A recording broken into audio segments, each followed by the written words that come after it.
ভাবলাম ঘরে কতগুলো পেঁয়াজ ছিল, তাই ভাবছি কি করব।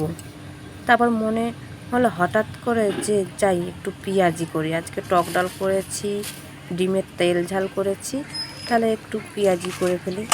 তারপরে এই যে সব মশলাপাতি করে টোরে এই যে এখন ভাজবো। কড়াইতে তেল দিয়ে দিলাম, তেল দেওয়ার পরে এই বড়াগুলো ছেড়ে নিচ্ছি, লাল লাল করে ভাজবো। পুরো দোকানের মতন টেস্ট হবে মনে হচ্ছে। ভাজা হলো, ভাজবো, ভেজে টেজে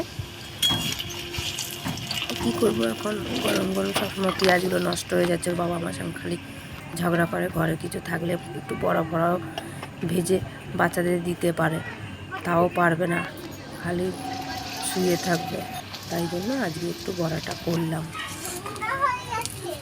করে টোরে ভাবলাম যাই বাচ্চাদের একটু দিয়ে আসি। সোনাকে বললাম, সোনা তুই খাবি? ও বলছে হ্যাঁ খাবো। নে। আবার পাশে অনেকগুলো মেয়েরা ছিল, তুফান ছিল, তাদের সবাইকেই দিলাম।